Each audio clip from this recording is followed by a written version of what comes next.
The first time the snowplow buried my driveway, I told myself it was an accident. The second time, I knew it wasn't.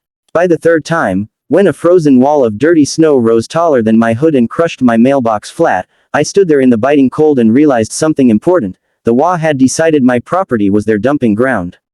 And they had no idea what kind of winter they'd just signed up for. I live on the edge of a quiet HOA-controlled neighborhood, technically just outside their boundary. My house sits at the end of a narrow street that curves into their pristine, rule-obsessed community. For years, I'd kept to myself. I didn't attend their meetings. I didn't use their amenities. I paid my taxes, maintained my land, and stayed invisible. That peace ended the winter their new HOA president, Melissa, the kind of woman who smiles while sharpening knives, took office. That December, the first heavy snowfall hit before dawn. I woke to the roar of engines and the metallic scrape of a plow. When I stepped outside, my driveway entrance was buried under a dense pile of snow mixed with gravel, ice, and road salt. It wasn't just snow, it was compacted, heavy, and clearly pushed there on purpose. I spent 3 hours digging it out by hand before I could get my truck onto the road. I called the HOA office that afternoon. They told me politely that snow removal was a community service, and that any snow placed on non-HOA property was incidental. Melissa herself emailed me later, explaining that their plow drivers followed the most efficient route. She ended with a smiley face and a line that stuck in my head: winter is inconvenient for everyone. The next storm came a week later. This time, they didn't just block my driveway. They pushed snow along the entire length of my fence line, creating a ridge that spilled onto my yard and cracked 2 fence posts. My mailbox disappeared completely. When I complained again, Melissa CC'd the entire board and suggested I install additional barriers if I was concerned about snow displacement. That's when I realized they weren't careless. They were daring me. By January, it was routine. Every storm ended the same way: their streets spotless, their sidewalks clear, and my property buried under their mess. I started documenting everything: photos, videos, dates, times, license plates of the plow trucks. I filed a complaint with the city, but snow removal contracts are a gray area, and the city dragged its feet. Meanwhile, Melissa escalated. I caught her once standing at the edge of my property with another board member, pointing and laughing as a plow driver dumped a fresh load right where my driveway met the road. When she noticed me watching, she waved. The night the idea formed, the temperature dropped to 10 below zero. Snow fell thick and wet, the kind that freezes solid within hours. I watched from my window as the HOA plow came through at 3 a.m. They didn't just push snow, they lifted the blade and dumped an entire load straight onto my land, higher than ever before.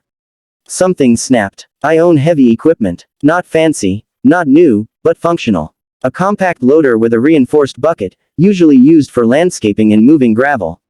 The HOA knew this. They'd seen it parked beside my garage.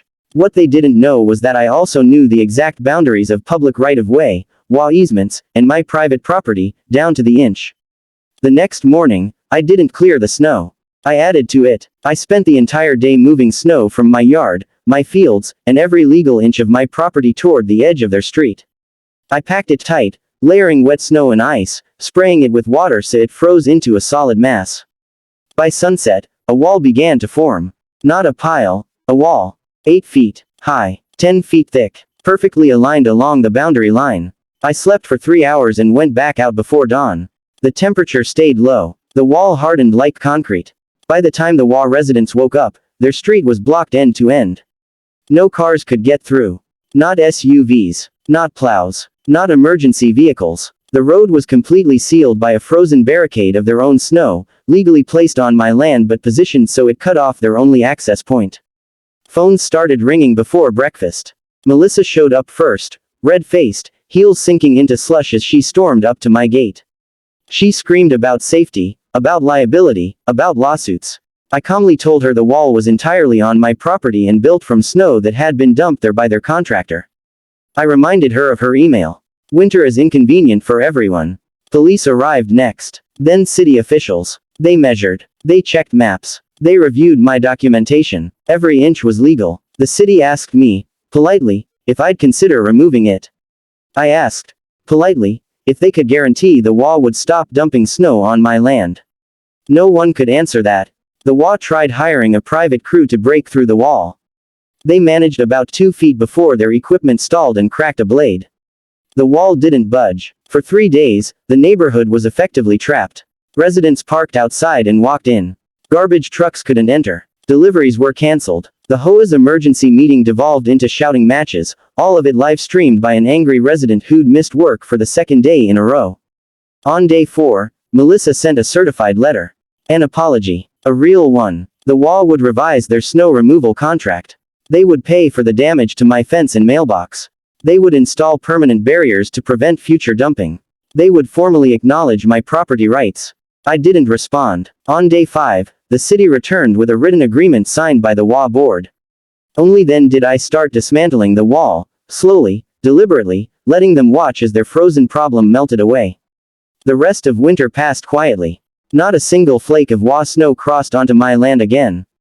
Melissa resigned in March. The new president avoids eye contact when he drives past my house. Sometimes, when it snows heavily, I still hear plows in the night. But they lift their blades before they reach my property now. They remember the wall. And so do I.